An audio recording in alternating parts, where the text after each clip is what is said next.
Muy buenas tardes a todas y a todos los que nos acompañan en esta nueva emisión de Uno de cada estantería.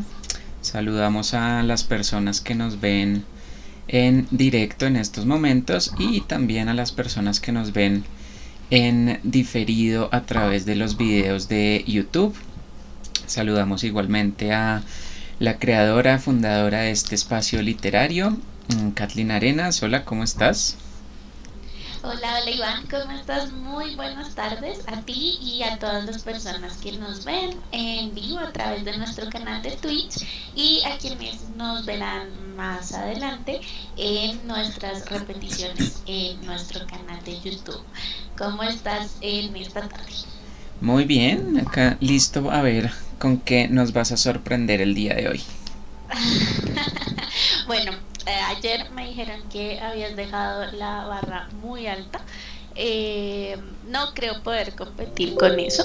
Sin embargo, hoy les traigo una historia de una escritora cuya muerte estamos conmemorando hoy. Se trata de la escritora estadounidense Patricia Highsmith y ella es reconocida básicamente por sus historias policíacas, historias de crímenes, novela negra.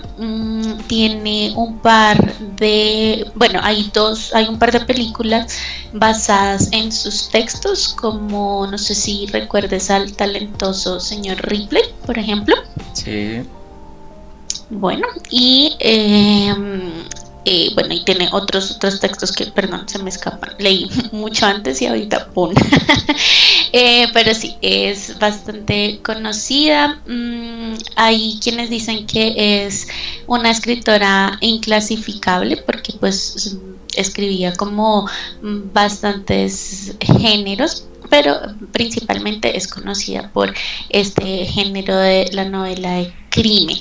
Entonces, una de las compilaciones de sus cuentos que se llama Pequeñas historias misóginas, les traigo hoy una lectura que se llama La perfeccionista.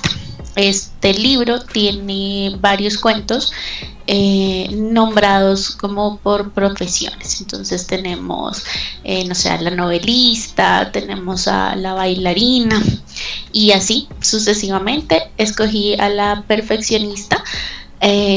Vamos a ver cómo nos va, ¿vale? bueno, perfecto. Entonces, sin más preámbulos, arranquemos. Claro que sí. Dice así, la perfeccionista. El padre de Margot Fleming, a quien ella había admirado mucho, siempre le había dicho, cualquier cosa que valga la pena hacer, vale la pena hacerla bien. Margot creía que cualquier cosa que valiera la pena hacer bien, valía la pena hacerla perfectamente. La casa y el jardín de los Fleming estaban en todo momento en perfecto orden. Margot hacía todo el trabajo de jardinería, aunque podían permitirse un jardinero. Incluso su perro de raza, Airedale, Roger, dormía donde debía dormir, en una alfombra delante de la chimenea, y nunca saltaba sobre la gente para saludarla, sino que se limitaba a mover la cola. La única hija de los Fleming, Rosamund, de 14 años, tenía unos modales perfectos y no tenía más defecto que el ser propensa al asma. Si al guardar un tenedor en el cajón de la cubertería de plata, Margot advertía un incipiente empañamiento, sacaba el producto para la plata y limpiaba el tenedor, lo cual la llevaba, cualquiera que fuese la hora del día o de la noche, a limpiar el resto de la cubertería para que toda quedara igualmente bonita. Entonces Margot se sentía impulsada a emprenderla con el servicio de té luego, la tapadera de la fuente para la carne y después los marcos de plata de las fotos del cuarto de estar y la cajita de plata que estaba sobre la mesa del teléfono, y podía hacerse de madrugada antes de que Margot terminase. Sin embargo, había una sirvienta que se llamaba Dolly y que venía 3 veces por semana para hacer la limpieza más pesada. Raras veces se atrevía Margot a preparar una comida para su familia y nunca para los invitados. Y eso a pesar de tener una cocina equipada con todos los electrodomésticos modernos, incluso un congelador enorme, 3 batidoras, un abrelatas eléctrico, un afilador eléctrico, una inmensa cocina con 2 hornos de puertas de cristal y armarios rodeando las paredes llenos de ollas a presión, coladores, cacerolas y sartenes de todos los tamaños. Los Fleming casi nunca comían en casa porque Margot temía que sus guisos no fueran lo bastante buenos. Algo, quizá la sopa, quizá la ensalada, podría no estar exactamente en su punto, pensaba Margot, y renunciaba. Los Fleming podían invitar a sus amigos a tomar copas en su casa, pero luego se metían todos en sus coches y conducían 12 kilómetros para ir a la ciudad a cenar a un restaurante, y después a lo mejor volvían a casa de los Fleming para tomar el café y el coñac. Margot era un poco hipocondríaca. Se levantaba temprano por las mañanas, si no estaba levantada aún después de haberle sacado brillo a la plata o encerado los muebles, para hacer sus ejercicios de yoga seguidos de media hora de meditación. Luego se pesaba. Si había ganado o perdido una fracción de kilo de la noche a la mañana, intentaba remediarlo por medio de lo que comiera ese día. Después bebía el jugo de un limón sin endulzarlo. 2 veces al año pasaba 2 semanas en un balneario y sentía que se libraba de los pequeños dolores y molestias que habían comenzado en los 6 meses anteriores. En el balneario su dieta era aún más sencilla y su rostro delgado adquiría un aire un poco más ansioso, aunque ella se esforzaba por mantener una expresión inteligentemente amable, ya que esto formaba parte de la perfección general que aspiraba a lograr. Los Menganes son un poco ceremoniosos, le decía Harold, su marido, algunas veces. No tenemos que darles un banquete, pero sería agradable poder invitarlos a cenar aquí. No había suerte. Margot contestaba algo así. Sencillamente creo que no puedo arreglármelas. Un restaurante es muchísimo más fácil, querido. La expresión de Margot se había vuelto tan angustiada que Harold no tenía valor para continuar la discusión. Pero a menudo pensaba, toda esa cocina tan grande y ni siquiera podemos invitar a nuestros amigos a una tortilla. Así que Harold se quedó con la boca abierta cuando Margot anunció un día de octubre, con la solemnidad de un cruzado rezando antes de la batalla. Harold, vamos a dar una cena aquí. La ocasión era doble. El cumpleaños de Harold era dentro de 9 días y caía en sábado, y acababan de ascenderlo a vicepresidente de su banco con un aumento de sueldo. Era suficiente para justificar una fiesta y además Harold pensaba que se la debía a sus compañeros, pero ¿era Margot capaz? Puede que sean por lo menos 20 personas, dijo Harold. Yo mismo había pensado en ir a un restaurante esta vez. Pero Margot sentía claramente que era algo que debía hacer para ser una esposa perfecta. Envió las invitaciones. Pasó 2 días planeando el menú con la ayuda del Larousse Gastronomique.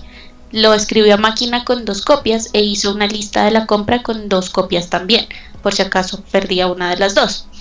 Faltaban 7 días para la cena. Decidió que las cortinas de la sala estaban deslucidas, así que recorrió la ciudad en un taxi buscando la tela adecuada y luego la trencilla dorada exactamente conveniente para los bordes y el bajo. Hizo ella misma las cortinas. Contrató a un tapicero para que le tapizara un sofá y 4 butacas y le pagó un suplemento por la urgencia. Margot y Dolly volvieron a limpiar las ventanas ya limpias y a lavar la ya limpia vajilla para 24 personas. Margot no se acostó las 2 noches anteriores a la fiesta de cumpleaños y ascenso y, naturalmente, estuvo también ocupada durante el día. Ella y Dolly hicieron una ración de prueba del complicado pudín que iban a poner de postre. Lo encontraron excelente y lo tiraron. Llegó la gran noche y 22 personas fueron llegando entre las 7:30 y las 8 en una serie de coches particulares y taxis. Margot, un mayordomo contratado y Dolly iban y venían con bandejas de bebidas, canapés calientes y aperitivos. La mesa del comedor había sido alargada al máximo y ahora era un hermoso campo de hilo blanco con candelabros de plata y 3 jarrones de claveles rojos. Y todo fue bien. Las mujeres alabaron el aspecto de la mesa y alabaron la sopa. Los hombres declararon que el clarete era excelente. El presidente del banco de Harold propuso un brindis por Margot. Entonces Margot empezó a sentirse mal. Tomó un segundo café y aceptó un segundo coñac que no le apetecía porque se lo había ofrecido uno de los compañeros de Harold. Luego se escabulló a su dormitorio y se tomó una Benzedrina. No tenía costumbre de tomar píldoras estimulantes y tenía estas solo porque se las había pedido a su médico, por si acaso. Y él se las había dado porque prometió no abusar de ellas. 10 minutos después, Margot se sentía en el aire, casi volando, y se alarmó. Volvió a su cuarto y tomó un somnífero suave. Bebió otro coñac que alguien insistió en darle. Harold propuso un brindis por su banco, al que siguió unos minutos más tarde otro brindis, propuesto por todos, por Harold, puesto que era su cumpleaños. Margot participó obedientemente en todos estos brindis. En los últimos momentos de la fiesta, Margot se sentía sonámbula, como si fuera un fantasma u otra persona. Cuando la puerta se cerró tras el último invitado, Margot cayó redonda al suelo. Llamaron a un médico. Hubo que llevar a Margot rápidamente a un hospital y hacerle un lavado de estómago. Estuvo inconsciente muchas horas. No hay que preocuparse realmente, le dijo el médico a Harold. Es agotamiento, sumado al hecho de que sus nervios están alterados por las píldoras. Es solo cuestión de lavar su organismo. Le daban agua lentamente por medio de un tubo introducido en su garganta. Margot recuperó la conciencia y enseguida experimentó una profunda vergüenza. Estaba segura de que había hecho algo mal en la fiesta, pero no podía recordar qué era exactamente. Margot, querida, lo hiciste maravillosamente, le dijo Harold. Todo el mundo dijo que fue una noche magnífica. Pero Margot estaba convencida de que se había desmayado y de que los invitados habían pensado que estaba borracha. Harold le enseñó las notas apreciativas que había recibido de varios de los invitados, pero ella las interpretó como simples muestras de cortesía. Una vez en casa, Margot se dedicó a hacer punto. Siempre había hecho algo de calceta. Ahora emprendió una inmensa labor, hacer colchas de punto para todas las camas de la casa. 8, contando las camas gemelas de las 2 habitaciones de invitados. Margot descuidó su meditación de yoga, pero no los ejercicios, mientras hacía punto desde las 6 de la mañana hasta las 2 de la tarde, sin apenas detenerse para comer. El médico le dijo a Harold que consultara a un psiquiatra. El psiquiatra tuvo una charla con Margot y luego le dijo a Harold: debemos dejarla que siga haciendo calceta, de lo contrario podría ponerse peor. Cuando haya hecho todas las colchas, quizá podemos hablar con ella. Pero Harold sospechó que el médico solamente intentaba hacer que él se sintiera mejor. La situación era peor que nunca. Margot le prohibió a Dolly que preparara las comidas, diciendo que Dolly no cocinaba lo suficientemente bien. Los 3 Fleming hacían precipitadas excursiones a los restaurantes y volvían a casa para que Margot pudiera reanudar su labor. Calcetar, calcetar, calcetar. ¿Qué se le ocurriría a Margot hacer a continuación? ¿Qué te pareció? Pues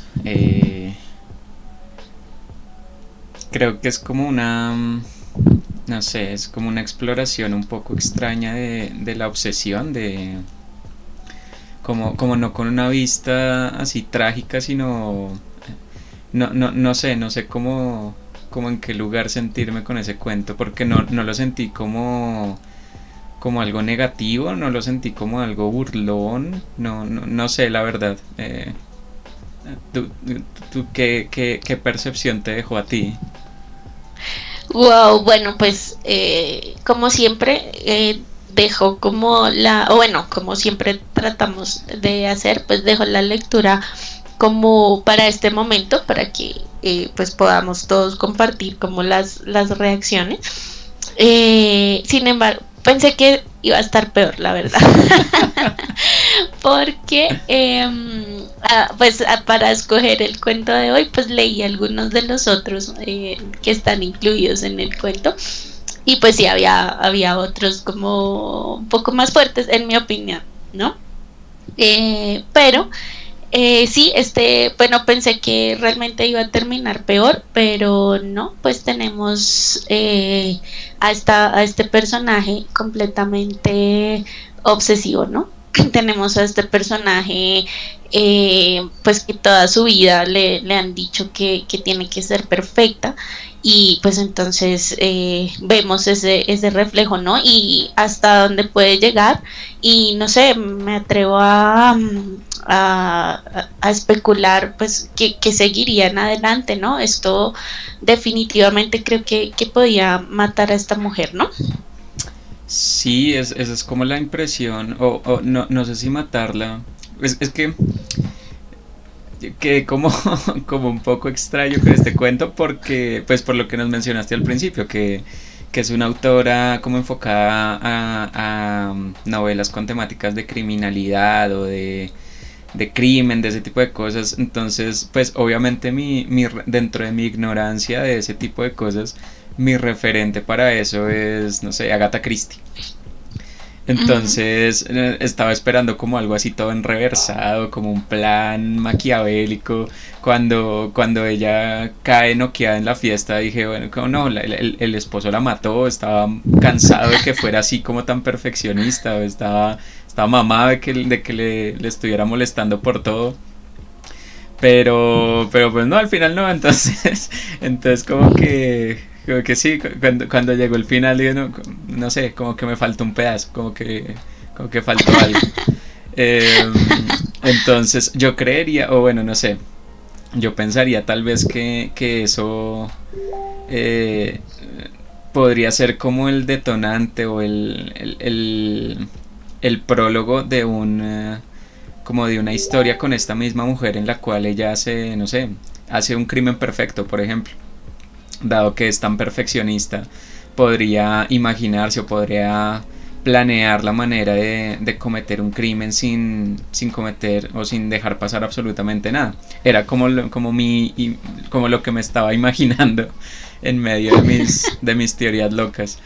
Pero, pero sí, no sé, a mí me parecía como, bueno, es que yo soy como muy, como muy, como que no me importa. Entonces, como esas descripciones de esta señora tan psicorrígida con todo, me dan como impresión, como, uy, no, que mamera vivir así, que pereza estar viviendo siempre pensando en alcanzar la perfección en absolutamente todo.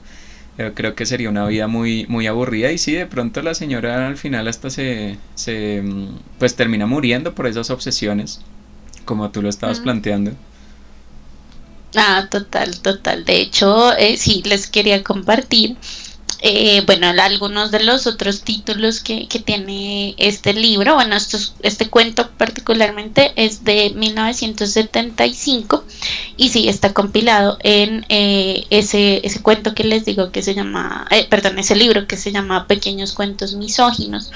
Digamos que la escritora ha sido pues criticada, por también, tristemente reconocida pues por darle muy duro a sus personajes femeninos más que todo. Y se trata como de estas atmósferas, algunos las calificaban como asfixiantes, donde se van cocinando cosas lentamente, que al final pues explotan, ¿no? Aquí no, no, sí, no, tampoco creo que lo alcancemos a ver, pero sí, como tú lo dices, creo que es el punto perfecto para que algo explote, ya sea dentro de ella misma, porque además vemos cómo hace ese cóctel peligroso, como entre apariencia, entre mala salud, entre trago y café, ¿no? Es como una pequeña bomba ahí metida. Y sí, les quería compartir pues algunos de los otros títulos, como La artista, La bailarina, La coqueta, La enferma, La evangelizadora, La mojigata, La novelista, La paridora, La perfecta señorita, La prostituta autorizada o la esposa, La suegra silenciosa y la víctima. Y el primero de estos cuentos se llama Ona, la mujer La alegre mujer de las cavernas. Entonces son como exploraciones que la autora hace a través de la mujer pues en diferentes roles, en diferentes épocas, y pues por lo que pude ver en la exploración muy rápida que hice, sí, digamos que presenta unos personajes bastante retorcidos o al mismo tiempo pues víctimas de las circunstancias. Entonces, bueno, no. Eh, en, no sé si más adelante pues tengamos la oportunidad de leer algunas de las otras. Realmente este lo escogí porque me pareció apto para la para el público, pero obviamente la invitación es para que si les interesó, pues conozcan estos cuentos, están en internet de manera gratuita, y aprovechan para contarnos pues qué les parecieron, cuál de pronto les interesó más. Sí, está aquí viendo lo que nos comenta María en el chat. Sí, yo estoy de acuerdo con eso y creería que tal vez eso, cuando leíste los títulos, cuando mencionas esos títulos, yo me estaba imaginando algo así también como la situación llevada al absurdo para mostrar esos estereotipos como en su límite más risible, como, sí, o sea, no sé, me imagino a la autora como, pues sí, es que todo el mundo dice que las mujeres son perfeccionistas o que las mujeres se la pasan haciéndose las víctimas o solo sirven para, no sé, para coquetear o lo que sea.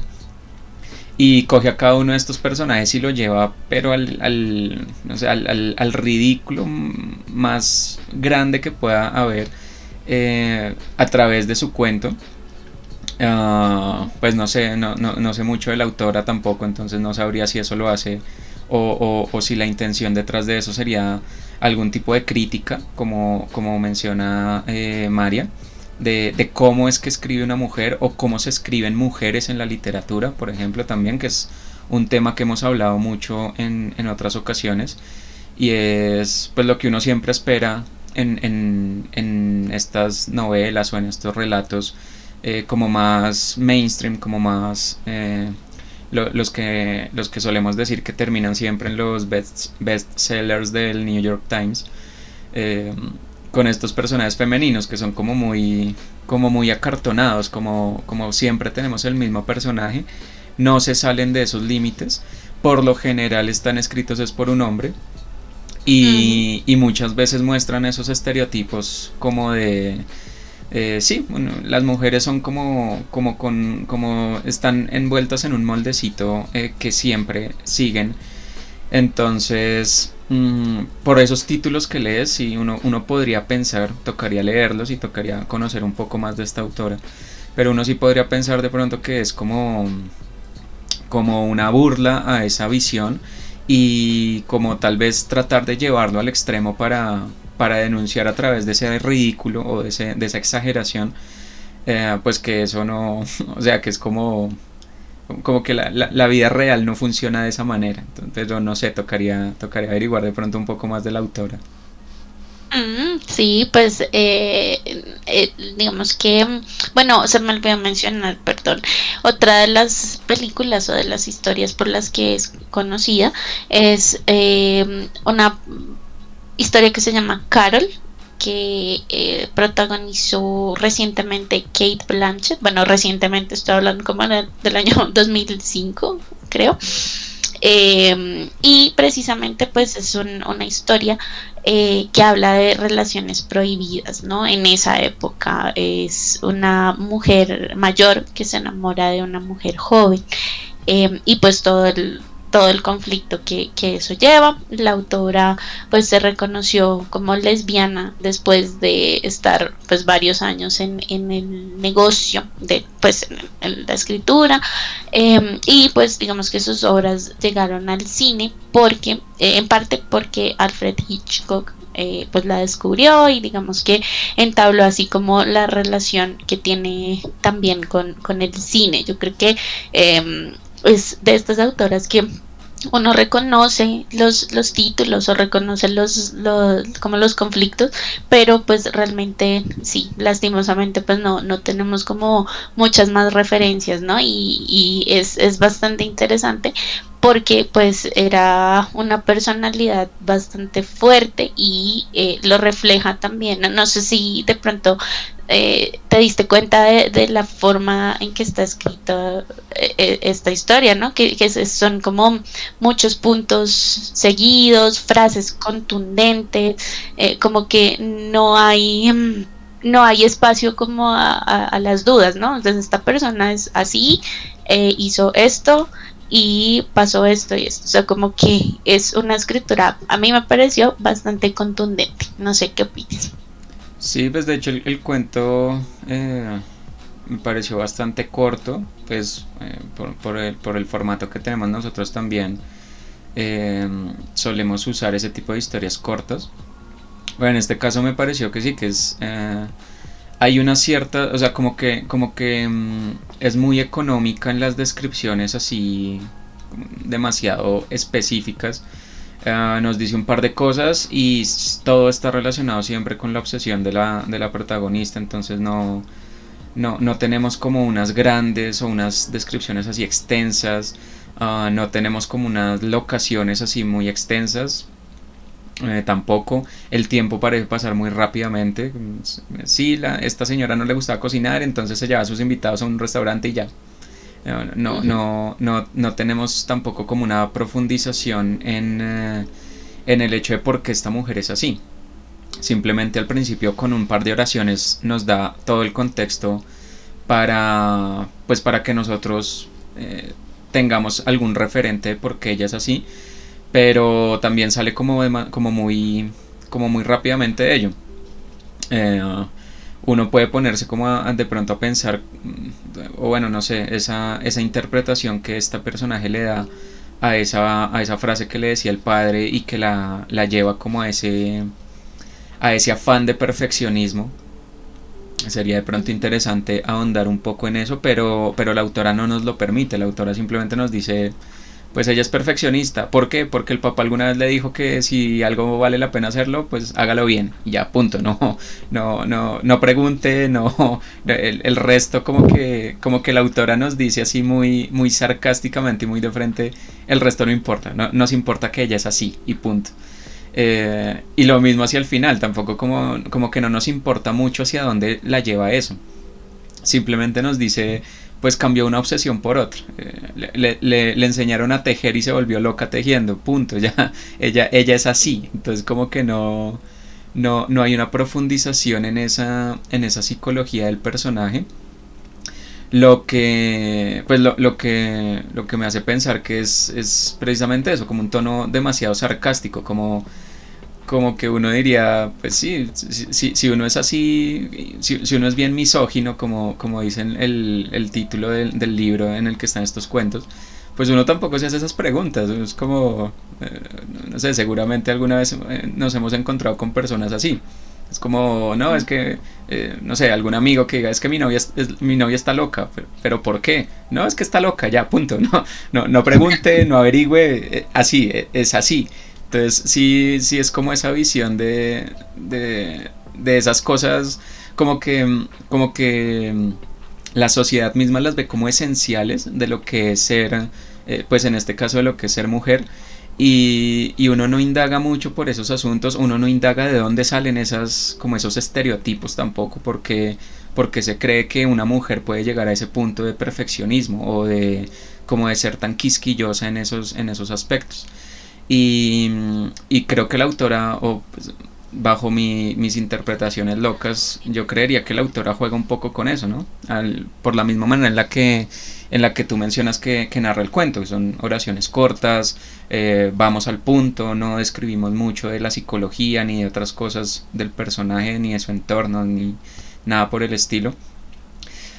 Si uno quisiera ponerse a elucubrar teorías, yo pensaría que tal vez es por eso, como es una visión muy sarcástica del asunto y es como usted en la vida real no se pregunta eso, en mi cuento no se lo pregunte, punto.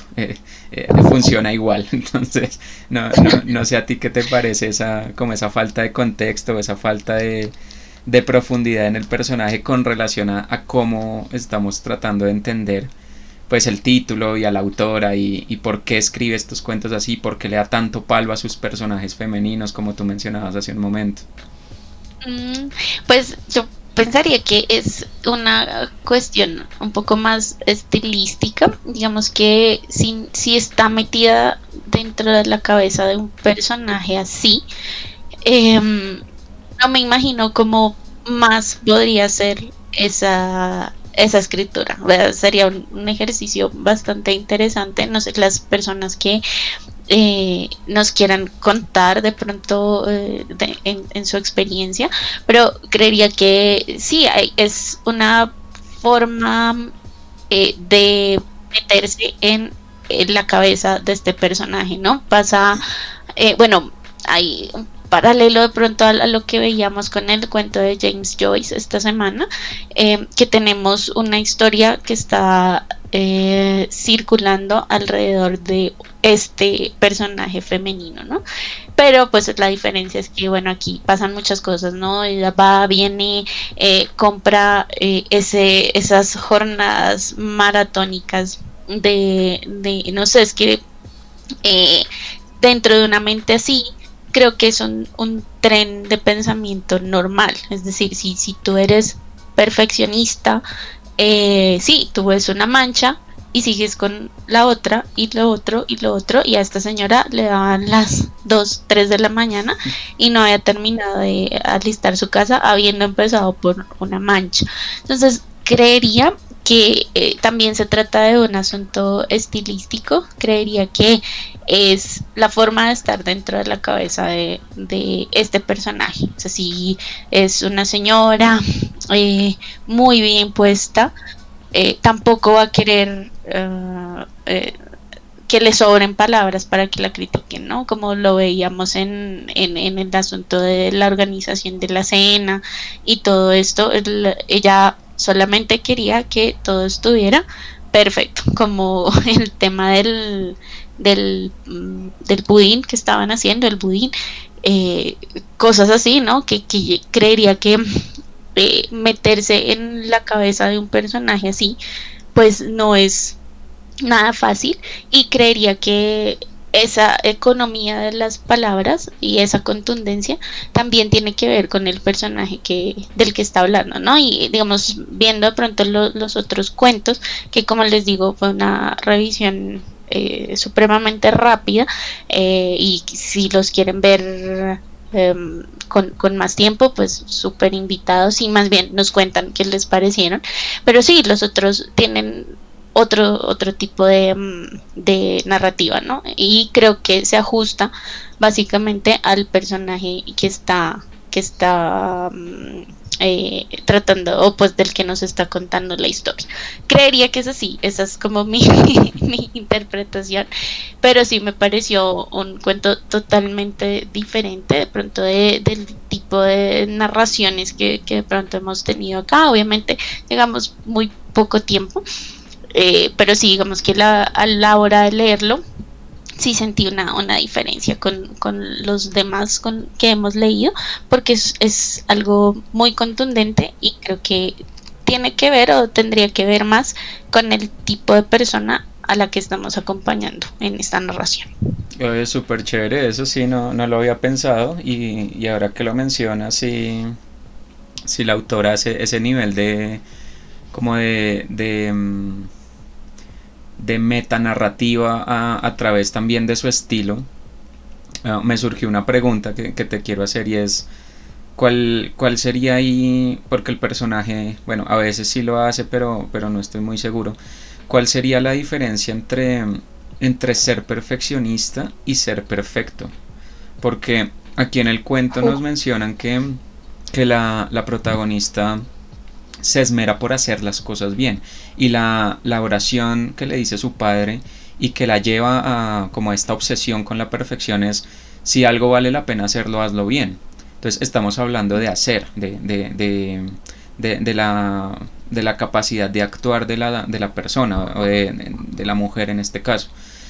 Eso sería como hacer las cosas perfectas o ser perfeccionista, y el mismo título nos dice ser perfeccionista. Pero en una parte nos dice también que ella, cuando se pesaba en las mañanas y veía que había subido o bajado de peso, procuraba mantenerlo o tenerlo como en un espacio de perfección también. No sé si eso podría entrar dentro de una consideración de ser perfecto, de que ella estuviera concibiéndose como, si yo quiero ser perfecta tengo que tener este peso específico, o si estaba concibiéndolo como hay un peso perfecto y yo tengo que mantenerlo como si fuera algo que yo tengo que hacer por mí. Y pues me surgió la pregunta porque lo que desencadena todo el lío es la búsqueda de ser una esposa perfecta, que tiene como unas connotaciones un poco distintas a simplemente buscar la perfección en un acto, en algo que yo hago, que es algo que hasta el momento a ella no parecía presentarle ningún inconveniente, pues era obsesivo, y como tú dices, si uno se mete en el tren de pensamiento de una persona de estas, pues uno le encuentra la lógica. Y no le había representado problemas. Me encontré una mancha, empiezo a limpiar, y me encuentro otra, pues sigo limpiando y no importa, y no pasa absolutamente nada. Uno viéndolo desde afuera pues sí le parece un poco raro, pero para ella probablemente era completamente normal. Pero el asunto de la cocina, el asunto de que si estamos hablando de estereotipos, ese estereotipo también es un estereotipo muy marcado, el hecho de que la ama de casa es una excelente cocinera, de que una mujer casada no se puede casar si no es una muy buena cocinera, porque cómo va a mantener a su familia. Y el hecho de que eso la traumatice tanto, le cause tanto conflicto, y al final desencadene en todo este nudo que se presenta en el cuento, pues me hizo pensar eso. Y es si podemos rastrear en el cuento una distinción entre esas dos cosas, entre ser perfecto, ser una esposa perfecta en este caso, o ser alguien perfecto simplemente sin ningún otro sin ninguna otra etiqueta, y hacer las cosas perfectas. ¿Tú qué opinas o qué te parece a partir del cuento? Uf, no, pues primero me parece una excelente pregunta. Y se me ocurre que la distinción de pronto puede venir de la concepción propia y los otros, ¿no? Porque, bueno, vemos que efectivamente hay un detonante cuando ella decide mostrarse, ¿no? Y mostrarse en su casa, que era un espacio que ella que no dejaba entrar a nadie más que los necesarios, ¿no? O sea, ella vivía como en su mundillo, allá en su mundo interior, incluido su casa y su esposo y todo parecía estar equilibrado hasta el momento en el que decidió mostrarlo, ¿no? Y creo que bueno, había una presión interna que puede ser lo que tú dices de ser perfecto, pero digamos que el detonante que yo veo en la historia es cuando entran los otros extraños a ese espacio, ¿no? Y entonces ya viene una parte en la que ella definitivamente empieza a hacer que las cosas parezcan perfectas. Entonces, cosas que no sé, no me imagino a un invitado llegando a mirar los bordes de de las cortinas, o el tema de los manteles, o no sé cuántas flores hay en el florero, pero creo que esa distinción está definitivamente entre el momento en el que ella decide dejar entrar extraños y la concepción o bueno, la impresión que se puedan llevar esos extraños. Igual es muy diciente y también creo que es muy propio de este personaje, que aun cuando todos, que creo que ahí es donde se nos marca de pronto la magnitud pues como de la obsesión de este personaje, que es cuando nos dicen, no, pero todos estuvieron contentos, la fiesta salió muy bien, no sé qué, y ella en su mente dice, no, algo pasó porque, bueno, no sé qué hubiera pasado pronto si ella no se hubiera desmayado. Tal vez no hubiera desarrollado entonces la obsesión por la calceta, y quién sabe de pronto qué otra cosa hubiera pasado ahí. Pero sí, siento que la respuesta está como entre ese mundo doméstico, privado, y ya cuando se decide hacerlo público y cuando entran de pronto a mediar pues las opiniones de los demás, ¿no? Yo creo que, bueno, quien no ha intentado como, o bueno, a quien no lo ha presionado de pronto en algún momento esa, esa espera de la vida, ¿no? O sea, que hay muchas cosas en juego cuando uno se muestra socialmente y no creo que para este personaje eso fue como la avalancha que se le vino encima porque pues sumado a todo lo que había como en su mundo, pues ahora tuvo que empezar a lidiar con factores que no pues que no eran propios de ese mundo y pues vemos ahí el tema como de tratar de mantener esa fachada, ¿no? Con el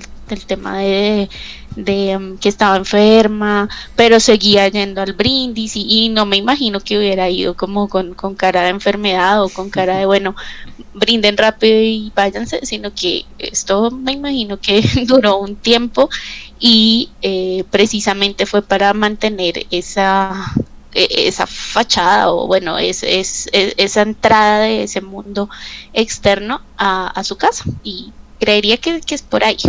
No sé, ¿tú qué opinas? Ahora que mencionas eso, me surgen muchas más preguntas porque sí, es una noción bien interesante. Porque, pues en principio yo pensaba como que, pues que sí, que ya no tenía ningún problema con eso porque pues ella salía con amigos, nos dicen que iban a restaurantes y que podían mantener reuniones sociales en su casa si era solo a tomar el café o a tomar el coñac. Eh, pero uno puede pensar, bueno, hasta qué punto o cómo está concibiendo esta mujer la posibilidad de que esa entropía entre a dañarle su perfección, porque se mete uno entonces en una pendiente resbaladiza de, o sea, tú cómo haces para... Y es lo que, no sé, lo que tal vez alguien desde el exterior, sin la mentalidad de esta persona así obsesiva por la perfección, tal vez es lo que uno piensa y es, o sea, desde el momento en el que estás respirando, algo estás dañando, algo te estás tirando. Ya no, ahí ya no hay perfección. O sea, eh, tú desayunas y comes y ya con eso que comiste tu peso varió. ¿Cómo hacía esta señora para pensar eso? Te levantas de la cama y apenas das un paso arrugaste la sábana y ya la cama no está perfectamente tendida. Entonces, la entropía que es algo tan como que está, o sea, uno no puede controlar esa vaina. Y, y uno entonces pensaría, bueno, esta mujer en qué momento o en qué momento permitió que otras personas entraran en su vida y alcanzó de nuevo ese punto de equilibrio, porque ella está casada. Ella, asumimos, bueno, no recuerdo si el cuento lo dice explícitamente, pero creo que sí tenía hijos. Sí, Sí. tenía una hija Entonces de está... 14 años. Ah, sí, ya recordé. Entonces, está casada, tiene una hija, tiene amigos. Entonces, si uno se va por la teoría que tú estabas planteando, que pues tiene mucho sentido, y es que todo cayó cuando ella los invitó a cenar a su casa, pues uno se pregunta cómo diablos hizo para alcanzar el equilibrio cada vez que alguien nuevo entraba a su vida, o cada vez que alguien se iba. Cómo mantenía ese equilibrio interno y no sé, se me hace como... es decir, el cuento se torna mucho más... no sé, de pronto más obsesivo porque imagínate la cantidad de cosas que tiene que hacer diariamente y lo poquito que nos contaron aquí no es ni la punta del iceberg entonces, o sea, limpiar manchas hasta las 3 de la mañana no es nada al lado de lo que esta señora tiene que hacer apenas abre los ojos, es algo que sería bastante impresionante. Totalmente, creo que, y creo que eso, pues eso es lo que hace de pronto que este cuento resalte, como te digo, pues hay de todo, pero sí, creo que de pronto lo que podemos rescatar es esa psicología de personaje, ¿no? Que en muy pocas palabras, pues nos deja con todos estos interrogantes, ¿no? Y además que el solo pensarlo, pues nos puede llevar pues a asfixiarnos más, ¿no? Porque es como meterse en la cabeza de este personaje. Entonces, pues sí, me parece supremamente asfixiante. Entonces, no sé, creería que el tema de una obsesión bajo este título como ser perfecta o estar perfecta, pues está al final de cuentas, al final como de toda la charla que hemos tenido, pues está completamente reflejado en esta historia. Obviamente hay muchas más miradas, pero sí siento que acá con muy pocas palabras y con cosas muy contundentes, elementos muy contundentes de narración, pues nos está mostrando ese mundo tan asfixiante que puede llegar a ser eso, ¿no? El tema de tener que estar atrapado, por así decirlo, dentro de una concepción así, ¿no? O sea, tengo que ser perfecta, tengo que ser la esposa perfecta, tengo que ser la mujer perfecta y tengo que tener este tipo de rutinas diarias, aunque sí me pareció curioso que aun cuando ella no hacía, ya después de que salió del hospital y esto, que ya no hacía como su rutina de la meditación y el ejercicio y esto, eh, digamos que no se descontroló, pensaría que en un punto diría, no, como así, pero sí tengo que hacer mi rutina y esto, pero no, vemos que pasaba como de obsesión en obsesión, ¿no? Ujú. Sí, total. Bueno, Kathleen, muchísimas gracias por traernos esta historia. Es que nos dio tanto que pensar. Al principio me dejó un poco sin palabras, pero lo logramos. Le sacamos carnecita al asunto y nada, estuvo muy chévere. Y pues también lo que decía María en el chat, que es visibilizar, primero que todo, autoras que muchas veces uno no conoce muy bien.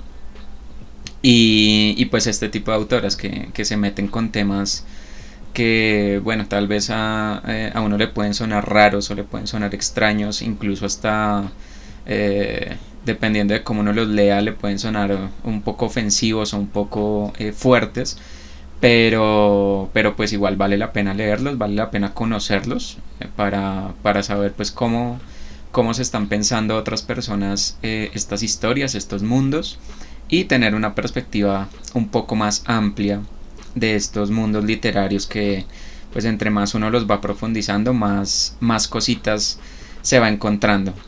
Entonces muchísimas gracias por este cuento. No sé si quieras agregar algo más al respecto. No, pues como siempre, agradecerte a ti por acompañarme en este espacio y por supuesto a las personas maravillosas que siempre nos acompañan en el chat, por los comentarios que nos dejan siempre. Muchísimas gracias por el apoyo y claro, la conversación continúa. De aquí salimos para nuestro canal de YouTube, allá nos pueden encontrar con las repeticiones de nuestras lecturas. También estamos en Instagram, donde van a encontrar preguntas que les hacemos a raíz de estas lecturas, qué sentimientos están de pronto fluyendo por ahí. También estamos en Facebook, en nuestra comunidad, donde se pueden comunicar con nosotros, y en Twitter, donde van a encontrar frases de las lecturas que estamos haciendo. Estamos aquí en todas estas redes sociales. Si alguien quiere leer, compartirnos esa lectura que le cambió la vida, por supuesto nos pueden contactar. Aquí estaremos y abriremos el espacio. Como dice Iván siempre, este espacio es de ustedes, y pues estamos muy felices pues de compartirlo, de estar acá con ustedes. Yo siento que la lectura lo aligera a uno muchísimo y bueno, conocer estas historias con ustedes pues también es muy enriquecedor. Entonces, muchísimas gracias y a ti, Iván, también muchísimas gracias por estar acá. Gracias a ti, gracias a las personas que nos vieron y nos acompañaron en el en vivo. Y los invitamos a que no se pierdan la lectura de mañana, la última de esta semana. Esperamos que no la última de la serie, vamos a seguir, no se preocupen, la última de la semana, por lo que los fines de semana no estamos emitiendo. Entonces, para que nos acompañen a cerrar esta semana leyendo y compartiendo más historias en este espacio de uno de cada estantería en vivo. Que estén muy bien, feliz noche, hasta luego. Nos vemos en las estanterías, hasta Chao, luego. chao.